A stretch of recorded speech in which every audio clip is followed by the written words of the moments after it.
we're just going to give it some time. Good morning, everybody. I see that we have some attendees who've joined us. I'm Dr. Sherry Barkin. I'll be the moderator today, and we're just going to give it a little bit of time as people are joining us.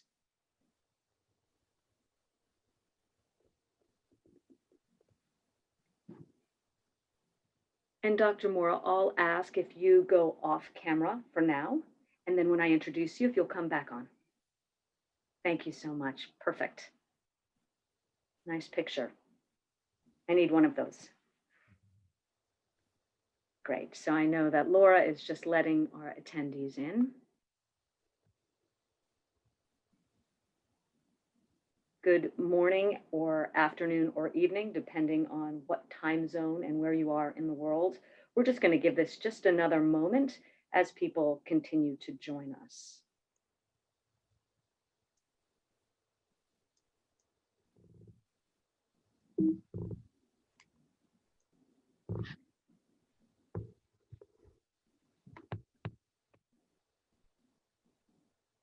All right.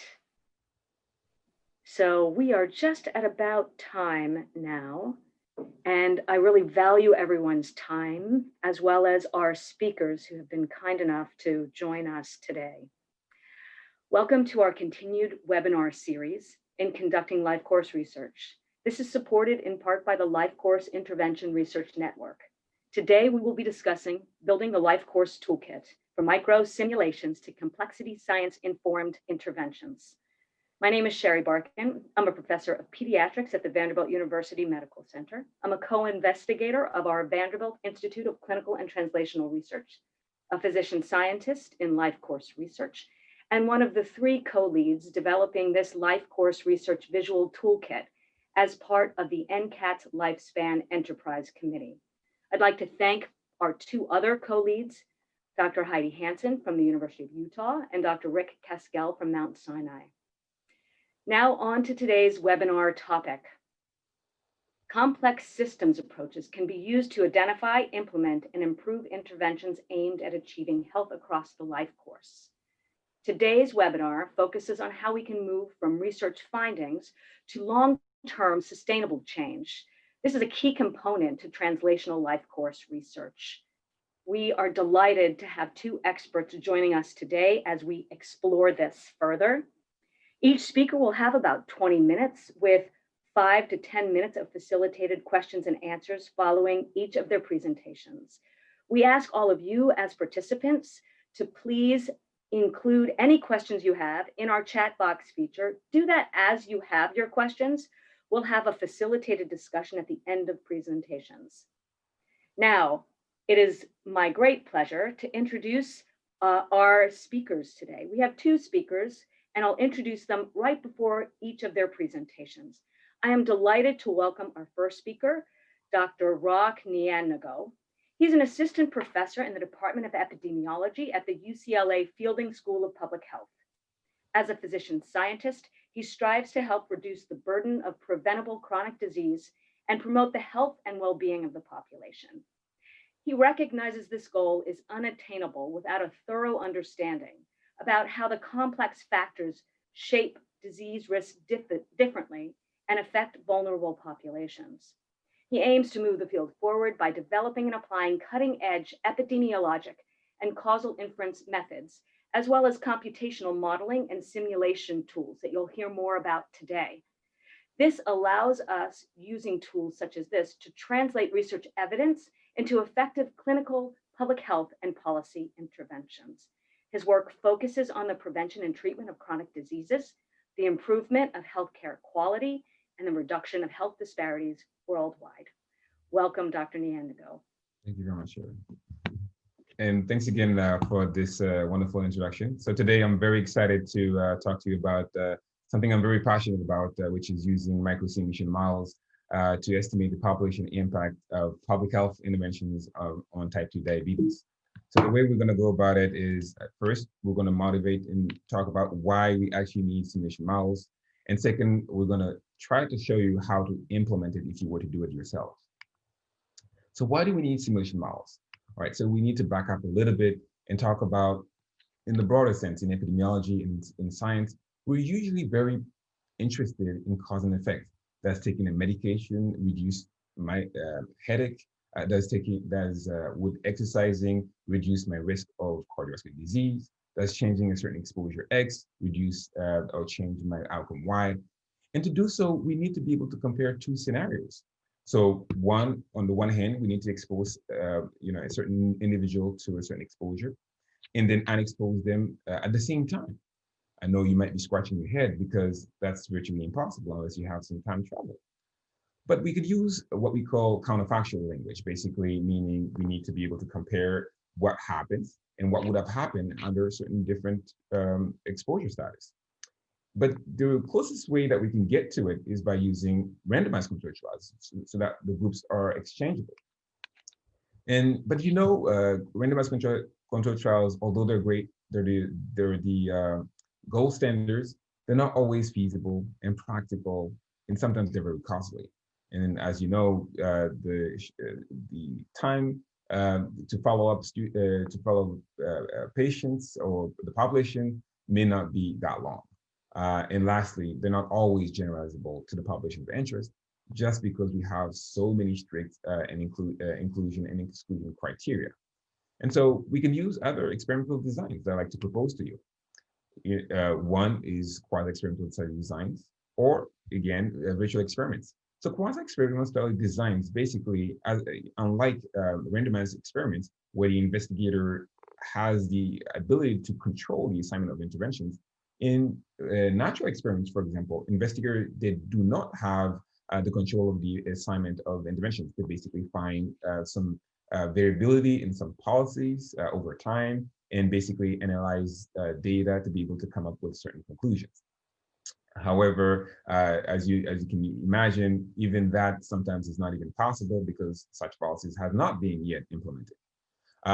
We could use something a little closer to that, which is called hypothetical experiment, which we use, for example, like one database in trying to simulate a counterfactual exposure. Basically, let's say we have only 30% of children that are breastfed, and we want to know what would happen to the population if 100% of the population were to be breastfed. As you can imagine, that's an interesting thought, but sometimes there are even some things within that single database that are not possible to access because the data is just restricted to just a few variables. But there's one way that we can actually break away from this. We can use virtual experiments, which is my personal favorite. Basically, we would combine multiple data sources to be able to create a virtual experiment, right? Using national surveys. And in this virtual experiment, this synthetic population, the investigator now has the ability to create a synthetic population where he can run different experiments in silico. And so it's important for us to realize that the reason why we're interested in cause and effect is because we want to inform policy decision-making, clinical practice, public health. But to do that, we need to be able to use the right tool. And again, as I mentioned, randomized controlled trials, they have their place, but sometimes they're not sufficient. And again, here I'm emphasizing they're not sufficient, but they're complementary with all the tools that we have. We want to be able to use tools that are able to allow us to assess or evaluate an intervention that is run for a very long period of time, or interventions that cannot really practically or ethically be implemented. And so we resort sometimes to microsimulations and simulation models. All right, but I've been talking a lot about microsimulations, but what is a microsimulation model? So as the name implies, micro just means at the individual level, small. Simulation means imitation of a situation or process. Model is just a representation. Sometimes you hear the term used interchangeably as agent-based model, mathematical model, dynamic model, or general microsimulation. They all mean the same thing, and people use it differently, and they have different preferences, different nuances, for example, interactions with agent-based models. And again, in microsimulation, what we want to do is to simulate individual over time and incorporate basically individual characteristics like age and sex. Going back to that idea of randomized controlled trial, again, we start with a study population and we flip a coin, we assign people to the treated group and to the untreated group, and we follow them over a period of time, and then we try to compare and contrast their outcomes. And this is where we get our endpoints. Similarly, that's the same way that we would go about doing the simulation model, the computer simulation model. So we would create first our synthetic population using information from surveys, national surveys, and then we would inform this synthetic population, follow and simulate people over a certain period of time, observe the outcomes and contrast them. And that's basically how you get our impact, basically. As you can imagine here, we're able to expose and unexpose the same people. We can do that because it's computer models.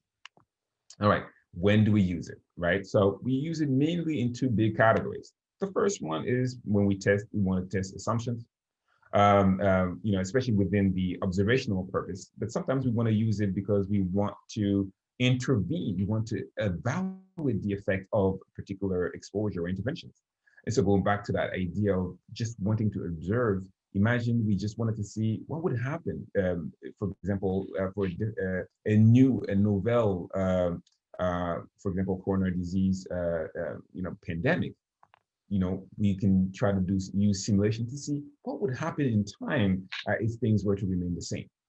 And sometimes we also use simulation models to be able to integrate and synthesize information from various sources. But also something else that we like to do that I particularly like is basically use it to project healthcare needs and to make predictions to inform, let's say, Ministry of Health or even the government, so that they can better allocate resources and avoid the wasteful investment on intervention that will not work.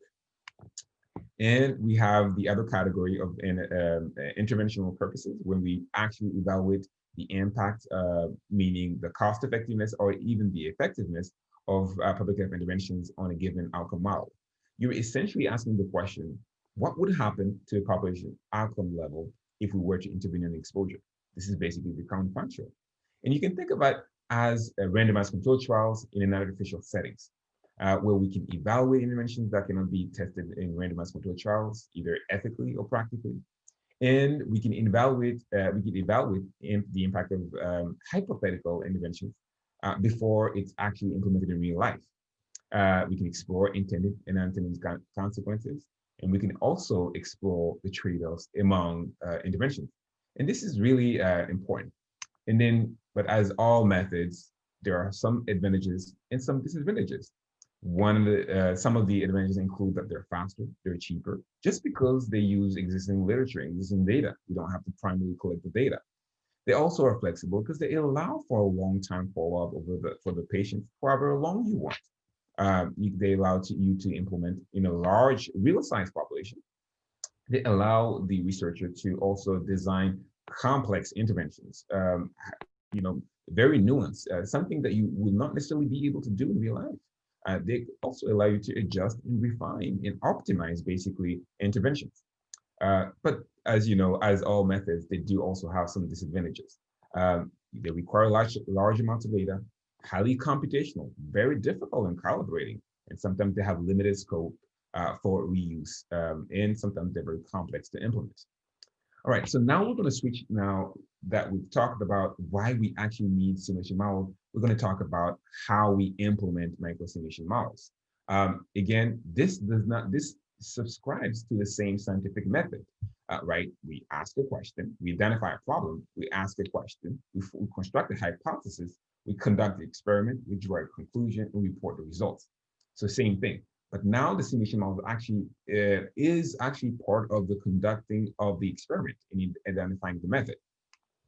So how do you actually go about doing that? Well, there are 6 steps.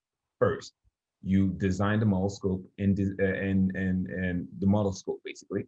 You specify the model, you parameterize the model, you calibrate and validate, and you run an experiment, and then you also conduct some sensitivity analysis just to test the robustness of your experiment.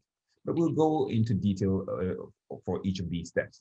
So first, you need to define the model scope and design it. First, you need to be clear about the purpose of the model. What is the goal of the model? What are interventions that are that we want to explore? What are the factors that are important and relevant?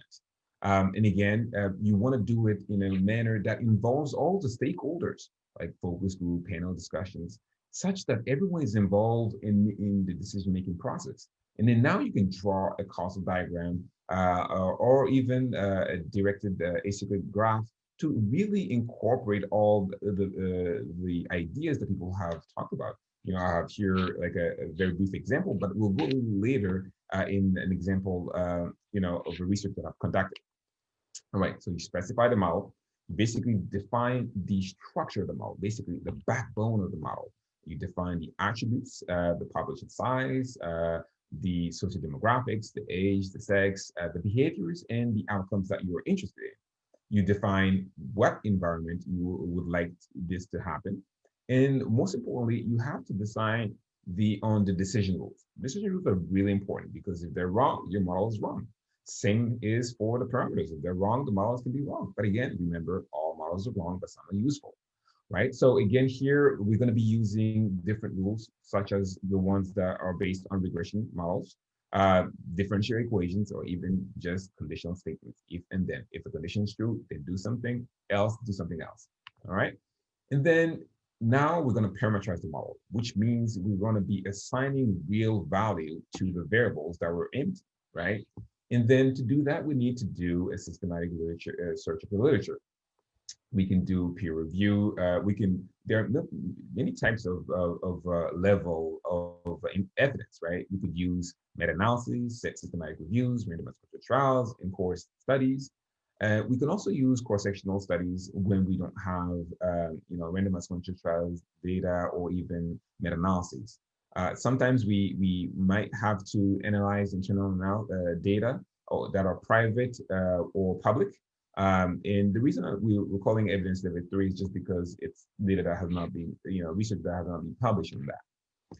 All right. So once you parameterize it, you need to calibrate it. Basically, that means you need to fine tune it so that you get the right signal that reflects exactly the reality. You could use machine learning algorithm, calibration and large, and this is, remember, an iterative process. You verify the model. As in anything, the last thing you want is to publish a paper and after realize that instead of a plus sign, you have a negative sign there, right? So you want to make sure that everything's correct by debugging the code very thoroughly. And now you validate. And again, remember, calibrating and validating is part of the same continuum. Basically and essentially, what we want to do is to make sure that the data that we have incorporated in creating our synthetic population is reflective of the real data, right? And we can use different techniques like predictability, like comparing the predicted baseline output data to the original data. That's just one example. And then we run our experiment. Again, we can either do it to simulate counterfactual scenarios for comparative effectiveness or cost effectiveness, or we could just do it to observe a phenomena like forecasting or understanding a mechanism, or just if you want to generate a hypothesis. And lastly, we definitely want to quantify this uncertainty because, you know, let's face it, we're not certain about the different parameters that we put into the model. So we want to include certain errors, certain uncertainty around parameters. As you can see here, you know, we have a confidence interval that surround the parameters in themselves. And then sometimes we can even decide to go with different model structures just to test to see how best our model could reflect reality and tell us an answer that could be correct at the end, right? And then we quantify it by confidence interval, basically. So now I'll talk to you about an application of how I did it in one of my studies. All right. So we were interested, you know, as we know, obesity and diabetes are on the rise.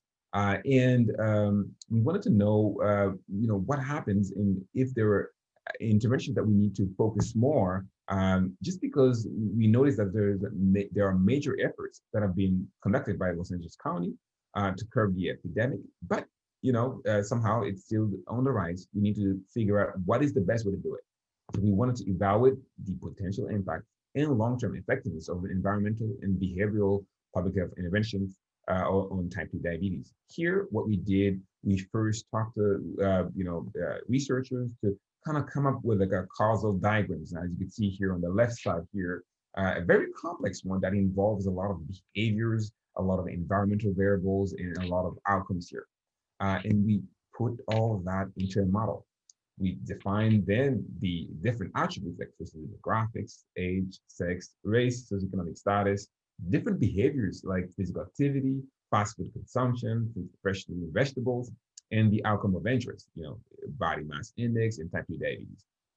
We wanted to particularly focus on Los Angeles County because it's one of the most populous counties, but also very diverse. And because there is a lot of effort, initiative that have been poured out into Los Angeles County. So we wanted to really see where these things could lead to success, right? And we have also decision rules. We use here, again, being a microsimulation model, we used regression-based decision rules. For example, type 2 diabetes was predicted or was a function of the demographics, your previous diet and physical activity, your previous body mass index, as well as your family history of type 2 diabetes. And we decided to simulate about a tenth of the population of Los Angeles County, which is about 100,000 people. We followed them for, from 0 to about 65 years. All right, so here, this is just like a sketch out of what data will look like. We have different individual with different age characteristics, different sex characteristics, different race, physical activity, fast food consumption, body mass index, and type 2 diabetes. And we basically follow people from time 0 to time 9, basically from birth to middle of adulthood, between 60 to 65. We're gonna see what would happen and transpire at the end of follow-up. All right, so what we did, we undertook a systematic review of the literature, and we analyzed some internal data, like the WIC database. We also used data that are publicly available, like from the American Community Survey, the World Health Organization, the National Health and Nutrition Examination Survey. We used meta-analysis by doing some literature review, and we classified these evidence, and we chose the one that we thought were the best ones that represented a certain effect estimate. And then we extracted the means, the proportion, standard deviation, the correlations, the association, and regression measures. Next, we calibrated the model. Again, remember what we were talking about, the fine tuning to find the right signal so that we can have a model that will reflect reality. And that's what we did. And as you can see here, you can see here that the dotted line are the simulated line, the plain line are the observed line. So, I mean, we didn't do, a terrible job, I think, but I think, overall, I think the calibration worked a little bit. So we're happy that what we have input into the model sort of reflects reality. Okay. Main experiments. So we designed different types of experiments. So first, as you can imagine, we have different scenarios here. The natural course is the first line. For example, green is the desired level of a particular behavior, and red is the less desirable level of a particular behavior. And we decided, okay, let's see what would happen if we were to have an optimistic scenario where everyone would have the desired level. Also a pessimistic scenario where no one will actually have the desired level, and so on and so forth. Sometimes we did it for a particular time during the life course, and sometimes we did it at other times. And this is important because we want to define the different treatment regimen that we want to evaluate. Okay, so we found a couple things, and as you can imagine, there were some that were effective, but not all were effective. For example, we have things like engaging in physical activity, reducing fast food consumption, and combining all the interventions together actually seem to be effective at reducing the incidence of type 2 diabetes. So this is great because we can inform now policy. Okay, maybe this is where you need to invest more of your money because it seems to be having more of an impact there. Okay, and the last step here, we did what we call, again, a sensitivity analysis, where basically we run the simulation model multiple times. Here we did it 100 times just because of computational power. And then across those 100 simulations, we basically summarize, we get a point estimated on the confidence interval, and that's basically how we quantify our uncertainty about the process. Basically, in each time, we roll the dice, and the parameters are selected from a sample from appropriate probability distribution. All right, so simulation models, they're very important. as you could tell. And they allow to create a virtual laboratory where we can test hypothetical experiments over time. And as far as this particular research that I was just presenting, it did shed light on some things that we may need to emphasize a little more, like promoting physical activity and implementing intervention in combination and throughout the life course at every critical life stage. I'll stop here and I will take any questions if there's any. Thank you very much for giving me the opportunity to talk about my research. Thank you. Thank you very much, Dr. Nianogo. Really interesting work. And I appreciate how you took something so complex and broke it down into simple elements for how you actually would consider and conduct micro simulations. We're going to turn, we have many, many questions for you. So we're going to turn to a facilitated discussion, and Jomi Ramsey is going to just review a couple of questions that we have for you. I'm sure we won't get to all of them. Jomi? Thank you. So the first question I have is, complex systems usually are guided by simple rules that can predict emerging patterns. What do you do when there are multiple rules that could affect different subpopulations differently, and how are those decision rules validated? Great question. Actually, you don't have to really pick one or the other. You can actually use them all if you have the knowledge and the expertise to do that. For example, in a lot of the simulations that we do, sometimes you would use regression-based decision rules. And even within that same simulation, you would use conditional statement, like if and then. So you don't really have to choose one or the other. You just use whatever is necessary for, in what you can. Sometimes you don't have the luxury of having regression parameters, and you would really end up using just conditional statement. It doesn't make it, less valuable. It just reflects that, you don't have a lot of ideas about how things work out. And other times you can also talk to expert, within the field, and they can guide you in actually making those choices about which decision rule you should be going about. I hope I answered the question. Let me know if you have further questions on this. Thank you. So the next question is, how do you address the fact that databases could have systematic biases in terms of who participated, how data were measured, et cetera?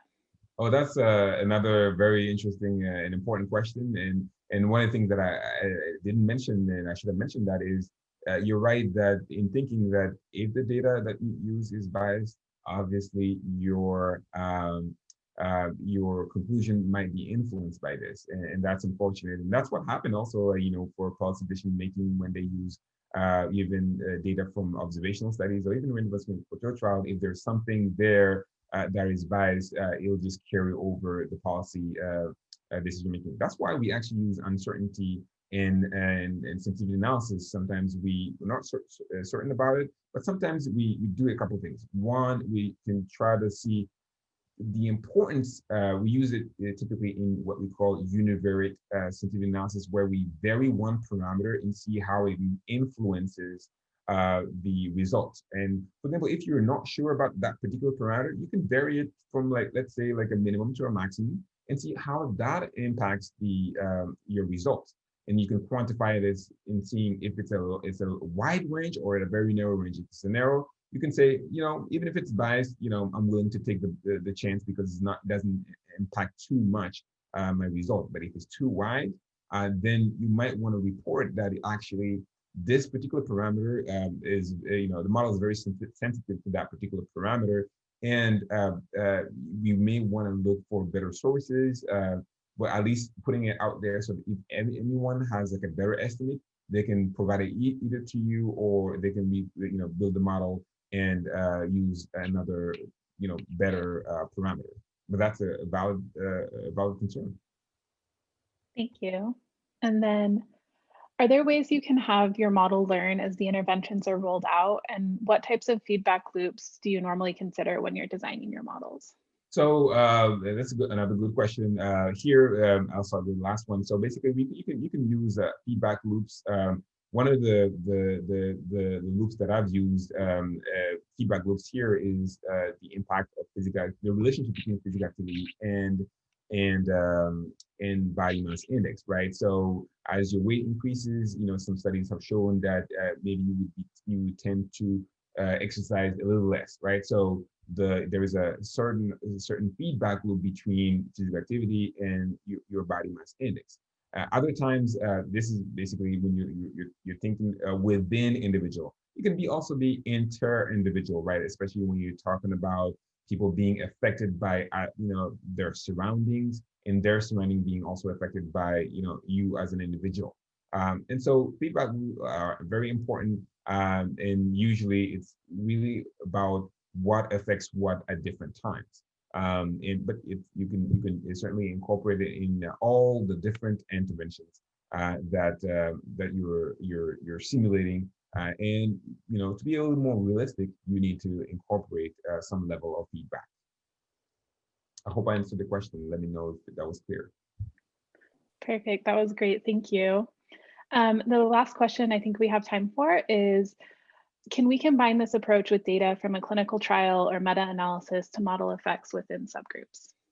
Oh, yes. Wonderful. Yes. I think I mentioned it a little bit in my slide about quasi-experimental studies. This is what we call hypothetical experiments, where you use you have one data, either observational or randomized controlled trial, and you want to see within subgroups what would happen if you were to change a certain level of exposure. And you could do that within that data. On the other hand, you could also use the information provided by the analysis of that randomized controlled trial and inform the simulation model. And again, like as I was mentioning in the beginning, they're very good when they're used together, right? They're very complementary methods, and one is not better than the other, but they're usually complementary. So you can use the information from those clinical trials and inform basically your simulation model within subgroups. I hope that answered the questions. Yes, thank you very much. I think what we have really unearthed as one of the main themes through all these webinars is we want to ensure as scientists that we don't lean into flawed data and that we don't tend to find only sort of the same things over and over again. You have to back up. And as you said, before you're doing any of this modeling and simulation, you have a multi-step process to try to minimize that type of systematic bias. That's something very important for our whole life course research community, is to make sure that we are clear at the front end what a database can answer and what it might not be able to answer. Thank you so much for stimulating conversation. We're going to move to our next speaker. I am delighted to welcome Dr. Laurence Moore. He's the director of the MRC and CSO's Social and Public Health Sciences Unit at the University of Glasgow, and he's the co-leader of the Complexity Program. He's an expert in the evaluation of complex interventions, and he's been a member of numerous national scientific and research committees.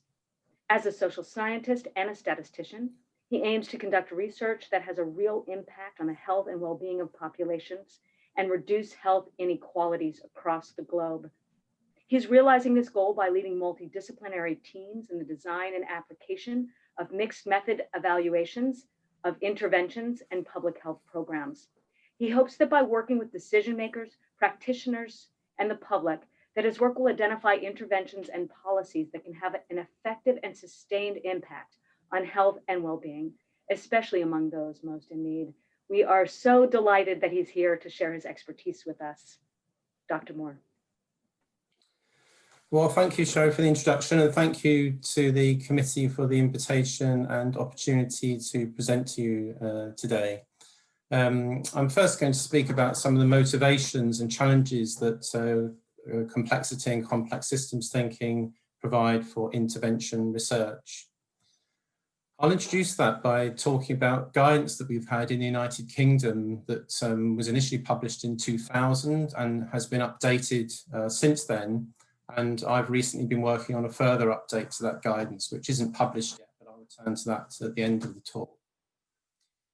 But in 2000, it was recognised that we were trying to evaluate these more and more complex interventions, and the first guidance that was published really tried to borrow the kind of stages of research that were done in drug research and to kind of translate them into the assessment and evaluation of more complex interventions, whether they be health service interventions or public health interventions. And this took a very kind of phased process in the same way that you have the phase 1 phase 2, phase 3 trials in drug research. Later updates of that in the bottom right of the diagram produced a less linear stage, and recognizing there'll be iterations between each of the stages of the research process, but it was still really focusing on research that would really try to address the question of, does this intervention work? Is this intervention effective? Really research trying to find silver bullets of interventions that would solve increasingly complex health service and population health problems. But many of the most promising interventions can't really be evaluated in that way. So, for example, a major improvement in how services run or an introduction policy, you can't really evaluate that with a randomized trial answering a kind of simple what works question. Similarly, with complex population level policies, really difficult to evaluate that way, and that means our evidence base of strong evaluations doesn't have anything to say about some of those really important potential interventions. Also, there's the problem that those that are identified as effective in a controlled trial, so we do a trial, we find an intervention to be effective, but then it fails to replicate outcomes in the real world, and that might be because it's just simply not implementable in real world conditions, in the resource constraints of a real world setting. Or it might be that the situation is such that there's repeated failure to implement the intervention properly.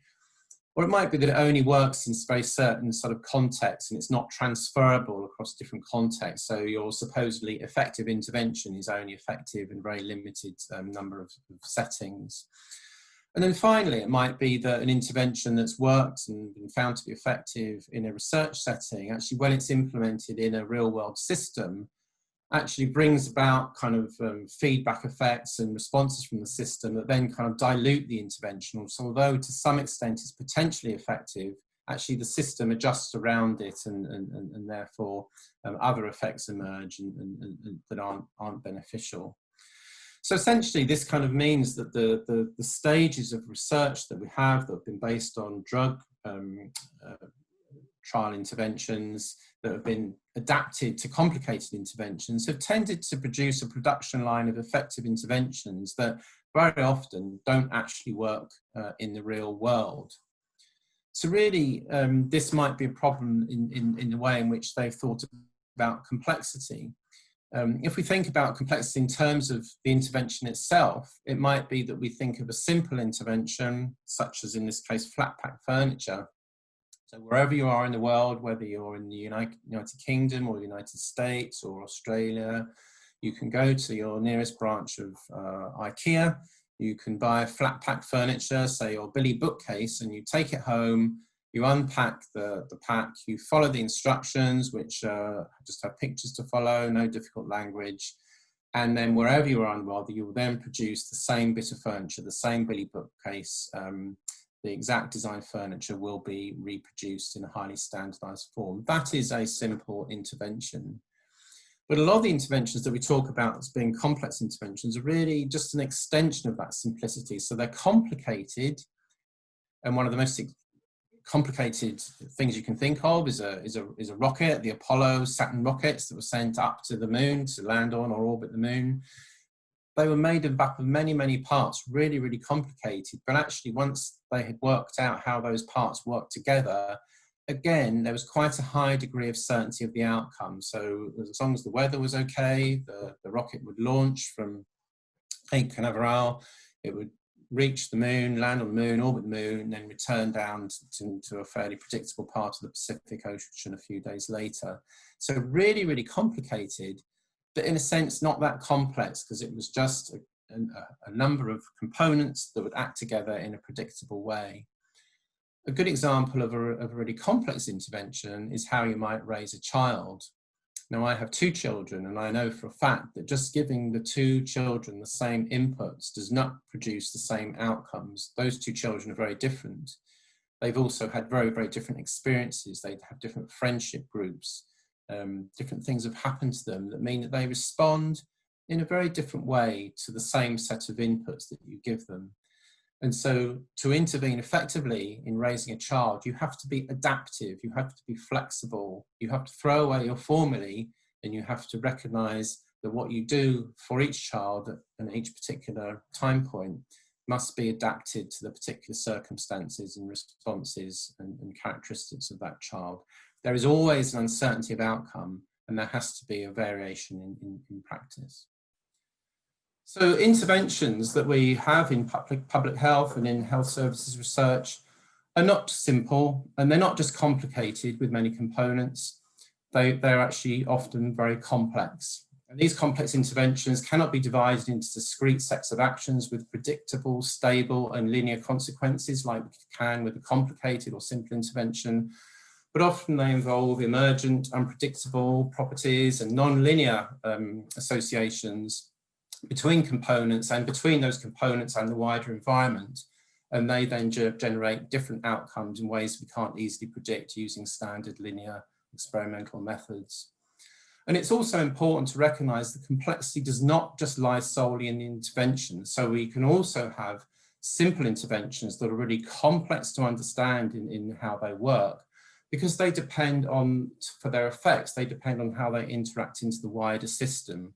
So the same intervention, as I've already said, might not be transferable across different contexts, and that because it produces outcomes in ways that are highly dependent upon the context, on the specific health or education system or the broader social systems within which they're implemented.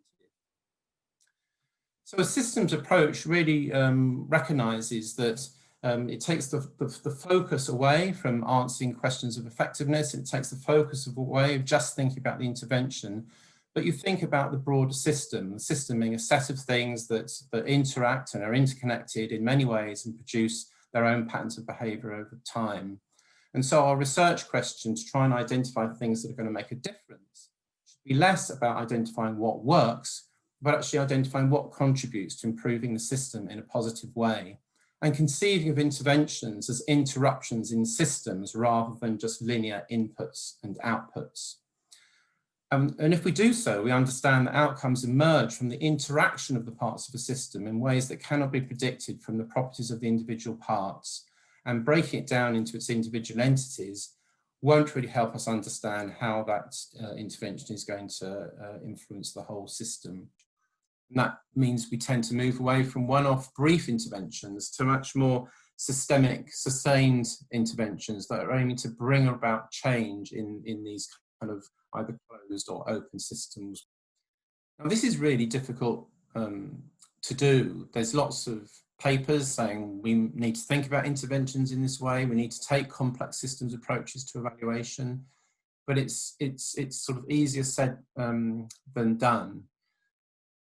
So therefore, what we need to do is really think about how do we change the way we do our research? How do we change the way we set our research questions to produce more useful evidence that fits into this more realistic interpretation of how things happen in the real world using this systems perspective?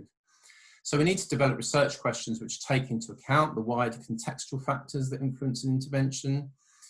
And we really need to encourage everyone involved in producing and using evidence, so researchers, funders, practitioners, and policymakers, to develop, evaluate, and implement whole systems. So this first example isn't directly a health example, it's just about street lighting. So in many of the local authorities, the city authorities in my country, there's a concern that too much money is being spent on keeping street lights burning all night. And there's also concern about the environmental impacts and energy usage. So it's been quite common in the UK for these local city authorities to say, well, we're going to turn off the street lights for 5 hours overnight, maybe from midnight to 5 AM or 1 AM to 6 AM. And that's a really simple intervention. That just means that the people who've got control of the switches just need to set the switches to turn off those times. And in terms of why they're doing that, well, they're doing that to save money and they're doing that to save energy. So in that conceptualization, it's a simple intervention with a directly mapped outcome that's very predictable and certain. But is it really a simple intervention, or can we think about it as more of a complex intervention when we think about all the other impacts that might have? So for example, it may make people much feel much less safe to go out on the streets. So you might actually find a lot of people who are going out in the evening are now scared to do so. So they're much more likely to stay at home or to make sure they get home before the street lights go out.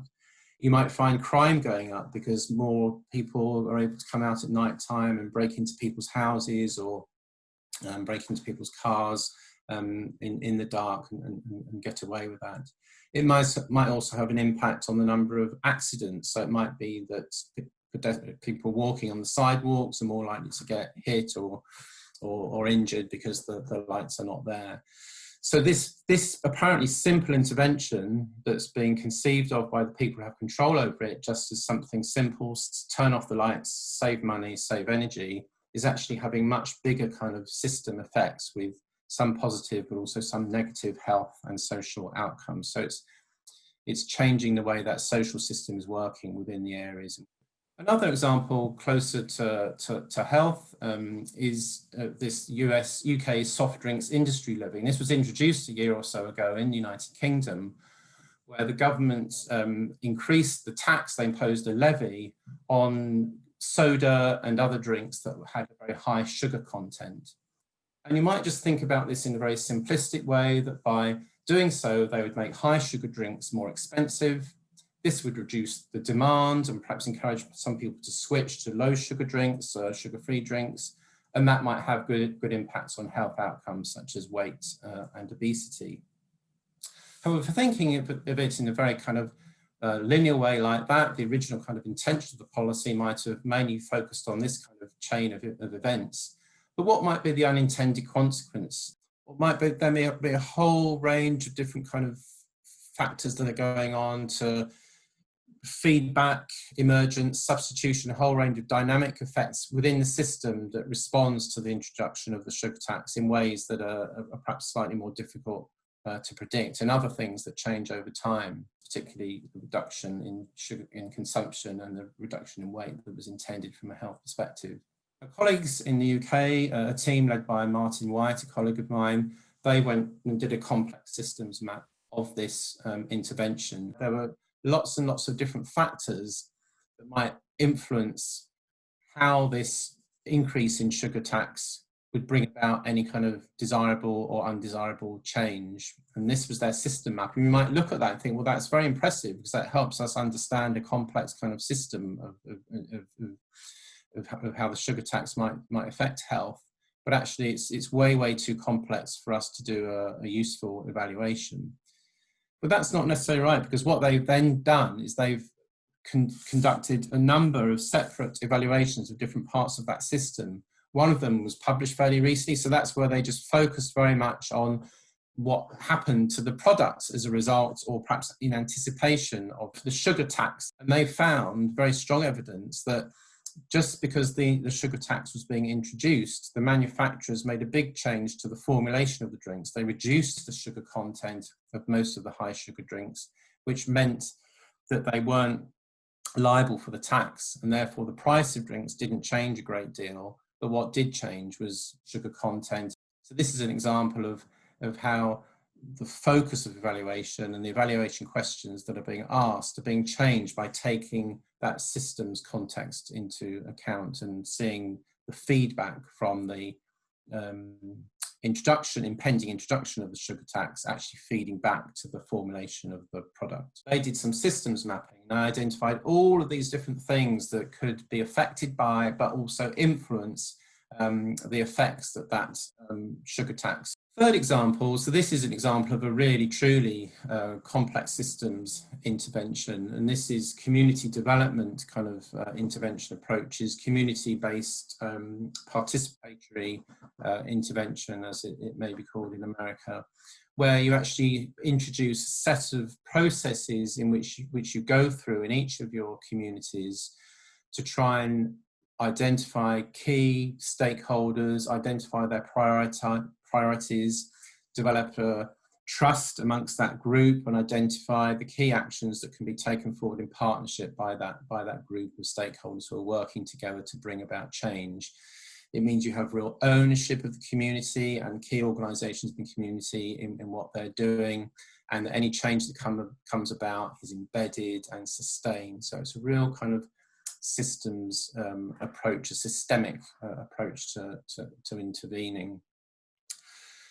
To evaluate that and to take it forward successfully, you have to be very kind of flexible, and you have to recognize that there will be continual adaptation. The initial outcomes you're targeting might change as the program develops and different people become involved. And exactly what is delivered on the ground and the outcomes that are achieved are quite emergent through this way of working, through this very adaptive way, flexible way of working. Finally, just going back to some of the guidance we've been producing recently and thinking about what this means for how we go about thinking about designing our evaluations of systems interventions. Firstly, I think it's important to identify there are different approaches to evaluation, and the traditional approaches of efficacy and effectiveness may still be the best ways of going about evaluation for certain types of research question. So if we have a fairly simple or complicated intervention, and we firstly want to establish whether it works in ideal circumstances, then do a standard efficacy trial or effectiveness trial. That's fine, that's still going to be useful. But also there are other approaches. There are more theory-based approaches and also systems-based approaches that really address different questions, and they're much more questions that relate to real-world effectiveness, and really looking at the question, not just does this work, is it effective, yes or no, but really does this contribute to changing the system in a positive way. The first thing that guidance does is identify that there are a number of approaches to evaluation, and it's perfectly reasonable that in some cases we still focus on identifying efficacy and then more pragmatic real-world effectiveness. So I'm still focusing on questions and designs that try to say, does this intervention work? But equally, as we're more aware of complexity and therefore the shortcomings of that kind of evidence that's more suitable for simple or complicated interventions, we might take more theory-based approaches, or we might take more complex systems approach to our research. And so a simple intervention could be evaluated using in an efficacy trial or an effectiveness trial, but a bit like the street lighting, we could broaden our kind of understanding of the effects that simple intervention might have and use a theory-based, realist or complex systems type of approach to evaluation. And certainly as we move over into the right-hand column where we have a complex adaptive intervention, that's going to be very difficult to evaluate using an efficacy approach. It's much more likely we'll need to use a complex systems approach to evaluate that, to really capture everything that's going on. And finally, this is the diagram that we're pinning our updated evidence around. It identifies 4 stages of research. It identifies that when we are developing an intervention, often we're not just developing research-led interventions, but we're identifying interventions that are perhaps policies or changes in practice which governments or health authorities are bringing into place anyway. And so we as researchers are not developing the intervention, but we want to evaluate the intervention to see what kind of difference it makes. But we then might do some feasibility work, evaluation work, and implementation work. But this diagram doesn't have arrows going from each of those stages to each other, but says that when we're doing each of those stages of research and before we move on to another stage, we must check out these 6 core elements in the middle of the diagram.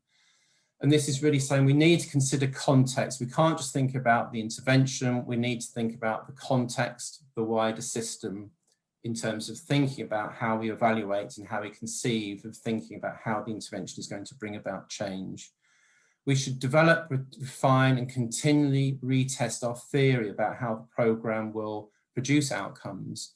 And we need to do that with wider stakeholders. We need to not just do that as academic groups, but we need to involve the people, but also the different kind of professionals and policymakers and stakeholders who have responsibility and knowledge about the context within which interventions are going to be implemented. And also at each of these stages, we need to identify the key uncertainties. There will always be new things coming up, new questions coming up, and we must focus our research on the key uncertainties and not just still try to answer the effectiveness question without answering some of the other important questions that will be just as relevant. And then we must also use our data that we're collecting to continually refine the intervention. Standard trial methods go against that. You need to fix the intervention and the comparator and then evaluate that and not really change it. We need to recognize that as we collect data that suggests the intervention isn't really working as we expected, we need to refine it. And then the other element, not directly relevant to complexity, is always to think about economic considerations, because at the end of the day, decision makers need to know where best to put scarce resources. So we should not only be looking at outcomes and understanding the system, but also understanding the different kind of costs and benefits of different alternative ways of intervening. Thank you very much, Dr. Moore. I think your important take-home message for everyone who's been listening is to think about how we change our questions from is it effective to does it contribute to changing the system in a positive way. We're going to have Dr. Ramsey just choose some of the questions that have been coming in so we can have more of a discussion. Go ahead, Johnny. Thank you. Yeah, I think we have time for one quick question. So how often do you evaluate your intervention? Do you create a plan for modifying the interventions based on the periodic evaluations? Well, I think that's a really good question, because I think it's consistent with changing the kinds of question we ask. And so what I would say is, in a sense, you never stop evaluating. I mean, you might want to initially build up evidence of the possibility that an intervention is effective in one particular kind of context. You might do your first research work in one setting, but then when you get a wider policymakers involved, you'll then sort of focus on other questions. How translatable is this? What are the key context dependencies and resource requirements that are needed for this to be transferred? And if we do want to make the intervention something that's more transferable, what do we need to do in considering what we demand is always implemented, or what might be more flexible in implementation? So you never stop, really, because you never know all the answers. Perfect, thank you. Unfortunately, I think that's all the time we have for questions, so I'm going to hand it back over to Dr. Barkin. Jomi, I think let's just do one more question, because we have such interesting questions that have come through about how is it that we structure these interventions to really consider larger systems. So maybe just pick one more and then we'll wrap it up. Will do. Okay, so how are systems contributors identified and measured, as well as potential interactions between those contributing factors? Well, I think, and I think it relates a lot to the previous presentation, that we, you know, if we've done some system mapping and we've worked out how the wider system works, and then perhaps we've chosen to bound the system in one way to shine our light on evaluating one particular part of that, we must continually be thinking about how the evidence we're collecting when we focus on that part of the system will then relate to the wider system. And I think what we'll find happening as the field matures is that we will have, you know, still randomized trials going on, but also a lot more natural experiments or a lot more ways of using big data to kind of continually assess what the impacts of different kind of system inputs are having on the way the wider system's working. And those bits of data will in a sense be giving us much better information for some of the rules you then need to implement into a wider kind of simulation model. So the ideal thing would be to be doing uncertainty quantification with your simulation model to identify where do we need more data, and then doing little experiments or analyses of existing data that we might have to then get more certainty about that part of the system for which we have less knowledge and which we might know have very high leverage. So I think that a real good interplay between our broader system understanding, whether that's a theoretical understanding or a simulation, and that helping us to identify the key uncertainties that then sometimes we can focus on using some of the more traditional kind of evaluation methods. What an excellent way to integrate and wrap up this session. We're grateful to Dr. Moore and Dr. Nianogo for their expertise. And I'd like to also remind everybody that our last webinar in this series will take place on November 19th at 11 o'clock Eastern Standard Times. Our final topic is going to be developing analytical methods that can capture the multiple dimensions of time That includes not just timing, but dose and duration.